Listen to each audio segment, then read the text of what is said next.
কারো ক্ষমা ভিক্ষে চাই না, আমি কারো সহানুভূতি চাই না, কারণ লড়াইটা আমরা জিতেছি, এটা মাথায় রাখবেন। একজন মানুষ যিনি মাত্র কিছুদিন আগেও নির্বাচন কমিশনের বিশেষ পর্যবেক্ষক হিসেবে বাংলায় এসেছিলেন, যার কাজ ছিল নির্বাচন সুষ্ঠু হচ্ছে কিনা সেটা নিশ্চিত করা, আজ সেই মানুষটি বসে আছেন নতুন মুখ্যমন্ত্রীর প্রধান উপদেষ্টার চেয়ারে। এই একটি মাত্র তথ্য যদি আপনি মাথায় রাখেন, তাহলে বাংলার নির্বাচন নিয়ে যত প্রশ্ন উঠছে তার অর্ধেকের উত্তর আপনি নিজেই পেয়ে যাবেন। কিন্তু গল্প এখানে শেষ নয়। এই গল্পের প্রতিটি স্তরে লুকিয়ে আছে এমন সব তথ্য যা জানলে আপনি বুঝবেন পশ্চিমবঙ্গে আসলে কি চলছে। 10ই মে 2026 কলকাতার ব্রিগেড প্যারেড গ্রাউন্ডে তখন এক জমকালো অনুষ্ঠান চলছে। শুভেন্দু অধিকারী মুখ্যমন্ত্রী হিসেবে শপথ নিচ্ছেন। মঞ্চে গেরুয়া রঙের ছড়াছড়ি, প্রবীণ নেতাদের পা ছুঁয়ে প্রণাম করছেন নতুন মুখ্যমন্ত্রী। ক্যামেরার সামনে বিনয়ী চেহারা, দিল্লি থেকে আসা শীর্ষ নেতৃত্বের সঙ্গে আলিঙ্গন। সবকিছু দেখে মনে হচ্ছে যেন বাংলায় এক নতুন ভোরের সূচনা হয়েছে। কিন্তু ঠিক একই সময়ে কলকাতার অন্য এক প্রান্তে কালীঘাটের একটি ছোট্ট বাড়িতে সম্পূর্ণ ভিন্ন একটি চিত্র তৈরি হচ্ছিল। সেখানে বসেছিলেন মমতা বন্দ্যোপাধ্যায়। তার চোখে ক্ষোভ, গলায় প্রতিবাদ, আর ঠোঁটে রবীন্দ্রনাথের গান। রবীন্দ্র জয়ন্তীর দিনে রবীন্দ্রনাথের মূর্তির সামনে দাঁড়িয়ে তিনি যে কথাগুলো বললেন, সেগুলো শুধু রাজনৈতিক বক্তব্য ছিল না, সেগুলো ছিল একটি যুদ্ধ ঘোষণা। কিন্তু সেই যুদ্ধের কথায় আসার আগে আমাদের জানতে হবে সেই রহস্যময় নিয়োগের কথা, যেটা দিয়ে এই পুরো গল্প শুরু। সুব্রত গুপ্ত নামটা হয়তো অনেকের কাছে পরিচিত নয়, কিন্তু এই মানুষটি বাংলার নির্বাচনী ইতিহাসে একটি অত্যন্ত গুরুত্বপূর্ণ চরিত্র। নির্বাচন কমিশন তাকে পশ্চিমবঙ্গের বিধানসভা নির্বাচনে বিশেষ পর্যবেক্ষক হিসেবে নিযুক্ত করেছিল। একজন বিশেষ পর্যবেক্ষকের কাজ কি? তার কাজ হলো নির্বাচনের প্রক্রিয়ার প্রতিটি ধাপ পর্যবেক্ষণ করা, কোথাও অনিয়ম হচ্ছে কিনা সেটা দেখা এবং প্রয়োজনে ব্যবস্থা নেওয়া। অর্থাৎ তিনি ছিলেন নিরপেক্ষতার প্রতীক। তার উপস্থিতি নিশ্চিত করার কথা ছিল যে ভোট সুষ্ঠু হচ্ছে। কিন্তু নির্বাচনের সময় থেকে মমতা বন্দ্যোপাধ্যায় এই সুব্রত গুপ্তের ভূমিকা নিয়ে বারবার প্রশ্ন তুলেছিলেন। তিনি অভিযোগ করেছিলেন যে সুব্রত গুপ্ত নিরপেক্ষ পর্যবেক্ষকের মতো আচরণ করছেন না, বরং একটি নির্দিষ্ট দলের পক্ষে কাজ করছেন। সেই সময় অনেকেই মমতার এই অভিযোগকে হেরে যাওয়ার আশঙ্কা থেকে জন্ম নেওয়া ক্ষোভ বলে উড়িয়ে দিয়েছিলেন। কিন্তু এখন যখন নির্বাচন শেষ, ফলাফল ঘোষিত এবং নতুন সরকার গঠিত, তখন সেই সুব্রত গুপ্তকে কোথায় দেখা যাচ্ছে? তিনি এখন শুভেন্দু অধিকারীর প্রধান উপদেষ্টা এবং মুখ্যমন্ত্রীর ব্যক্তিগত সচিব। এই একটি তথ্যই কি যথেষ্ট নয় পুরো নির্বাচনী প্রক্রিয়ার নিরপেক্ষতাকে প্রশ্নবিদ্ধ করার জন্য?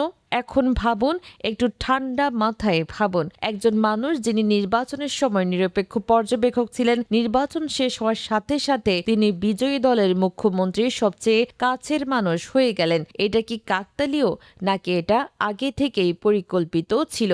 যদি পরিকল্পিত হয়ে থাকে, তাহলে প্রশ্ন ওঠে নির্বাচনের সময় তিনি আসলে কার হয়ে কাজ করেছিলেন? জনগণের হয়ে নাকি একটি নির্দিষ্ট দলের হয়ে? এই প্রশ্নের উত্তর এখনো পাওয়া যায়নি, কিন্তু পরিস্থিতিগত প্রমাণ যা বলছে তা অত্যন্ত উদ্বেগজনক। শুধু সুব্রত গুপ্তের বিষয়টি নয়, শপথ গ্রহণের পর থেকে শুভেন্দু অধিকারী যে সিরিজ অফ অ্যাকশন নিচ্ছেন, সেগুলো গভীরভাবে পর্যালোচনা করা দরকার। খবর আসছে যে তৃণমূলপন্থী হিসেবে পরিচিত সরকারি কর্মচারীদের দ্রুত বদলি করা হচ্ছে। অনেককে দূরবর্তী জেলায় পাঠিয়ে দেওয়া হচ্ছে। আমলাতন্ত্রে এমন কিছু নিয়োগ হচ্ছে যা দেখে মনে হচ্ছে নবান্নকে একটি দলীয় কার্যালয়ে পরিণত করার পরিকল্পনা চলছে। শান্তনু বালার মতো IAS অফিসারদের গুরুত্বপূর্ণ পদে বসানো হচ্ছে। এই পুরো প্রক্রিয়াটি দেখলে মনে হবে এটা ক্ষমতা হস্তান্তর নয়, এটা ক্ষমতা দখল। একটি গণতান্ত্রিক সরকার পরিবর্তনে যে ন্যূনতম শিষ্টাচার থাকে, যে পারস্পরিক সম্মান থাকে, সেটা এখানে সম্পূর্ণ অনুপস্থিত। আর মাঠের অবস্থা সেটা আরও ভয়াবহ।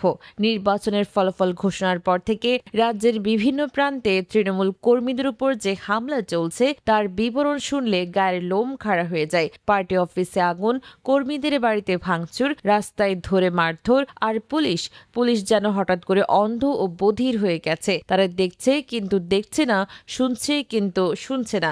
কারণটা সবাই বুঝতে পারছে, নতুন সরকার এসেছে আর পুলিশ জানে কোন দিকে বাতাস বাতাস বইছে। এই পরিস্থিতিতে মমতা বন্দ্যোপাধ্যায় ঘোষণা করেছেন যে আক্রান্ত কর্মীদের জন্য দল একটি বিশেষ তহবিল গঠন করবে এবং আইনি সহায়তা দেওয়া হবে। কিন্তু সবচেয়ে চাঞ্চল্যকর ঘটনা ঘটেছে কালীঘাটে মমতার নিজের বাড়ির সামনে। মমতা অভিযোগ করেছেন যে তার বাড়ির সামনে বহিরাগত গুন্ডারা জড়ো হয়েছিল। শুধু তাই নয়, ইন্টারনেট বিচ্ছিন্ন করার বিষয়টি আলাদাভাবে আলোচনা করা দরকার।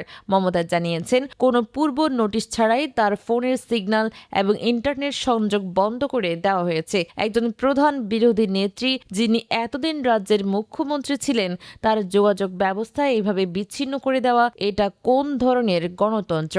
অনেকে এটাকে 1975 সালের জরুরি অবস্থার সাথে তুলনা করছেন। সেই সময়ও বিরোধী নেতাদের কণ্ঠরোধ করা হয়েছিল। আজ হয়তো পদ্ধতি বদলেছে, কিন্তু উদ্দেশ্য কি একই রয়ে গেছে? ডিজিটাল যুগে ইন্টারনেট বন্ধ করা মানে একজন মানুষকে পুরো বিশ্ব থেকে বিচ্ছিন্ন করে দেওয়া। এটা কি তবে এক ধরনের ডিজিটাল কারাদণ্ড? এবার আসি সবচেয়ে গুরুত্বপূর্ণ পরিসংখ্যানে। নির্বাচন কমিশনের নিজস্ব তথ্য অনুযায়ী বিজেপি পেয়েছে প্রায় 45% ভোট, আর তৃণমূল পেয়েছে প্রায় 44%। অর্থাৎ দুই দলের ভোটের ব্যবধান মাত্র 1 থেকে 2%। কিন্তু আসনের হিসেবে বিজেপি পেয়েছে 260টি আসন, আর তৃণমূল আটকে গেছে 80-তে। এই বিশাল অসামঞ্জস্য কিভাবে সম্ভব? ভোটের শতাংশে এত কম ব্যবধান, কিন্তু আসনে এত বিশাল ফারাক। এটা কি স্বাভাবিক নির্বাচনী গণিত, নাকি এর পেছনে অন্য কোনো কারণ আছে? নির্বাচনী বিশ্লেষকরা বলেন, ফার্স্ট পাস্ট দ্য পোস্ট সিস্টেমে এমন ব্যবধান হতে পারে যদি ভোট খুব সমানভাবে ভাগ হয়ে যায় এবং বেশিরভাগ আসনে অল্প ব্যবধানে হার হয়। কিন্তু মমতার দাবি এটা স্বাভাবিক নয়। তার অভিযোগ, ইভিএম মেশিনে পরিকল্পিতভাবে কারচুপি করা হয়েছে। তিনি বলেছেন, তৃণমূল এই নির্বাচন জিতেছিল, কিন্তু তাদের হারানো হয়েছে।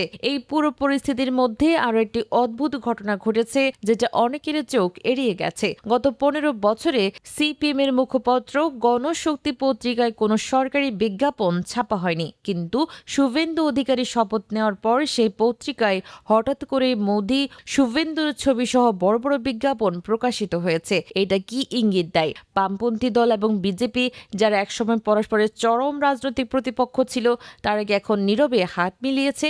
মমতা এই প্রশ্নটি তুলেছেন। তিনি জানতে চেয়েছেন, এই বিজ্ঞাপন কি তবে বামপন্থী ভোট ব্যাংকে বিজেপির ঝুলিতে ঢালার বিনিময় মূল্য?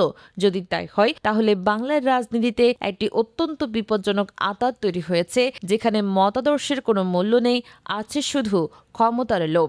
মমতা বন্দ্যোপাধ্যায় কিন্তু হাল ছাড়ার মানুষ নন। তার রাজনৈতিক জীবন দেখলে বোঝা যায় তিনি প্রতিকূল পরিস্থিতিতেই সবচেয়ে শক্তিশালী হয়ে ওঠেন। 2007 সালে নন্দীগ্রামে যখন তার উপর হামলা হয়েছিল, তখন সবাই ভেবেছিল তার রাজনৈতিক জীবন শেষ, কিন্তু সেই ঘটনায় তাকে বাংলার সবচেয়ে জনপ্রিয় নেত্রী বানিয়ে দিয়েছিল। আজও তিনি একই কৌশলে এগোচ্ছেন বলে মনে হচ্ছে। তিনি পরাজয় মানেননি। তিনি বলছেন, এটা পরাজয় নয়, এটা চুরি, আর এই চুরির বিচার তিনি আদালতে এবং রাজপথে দুই জায়গাতেই চাইবেন। তবে শুভেন্দু অধিকারীর নিজের ইতিহাসও কম কলঙ্কিত নয়। তিনি একসময় মমতার ঘনিষ্ঠ সহযোগী ছিলেন। তৃণমূল কংগ্রেসের ভেতরেই তিনি বেড়ে উঠেছেন, কিন্তু পরবর্তীতে দল ত্যাগ করে বিজেপিতে যোগ দেন। তার নাম সারদা ও নারদা কেলেঙ্কারির তদন্ত ডায়েরিতে উঠে এসেছিল।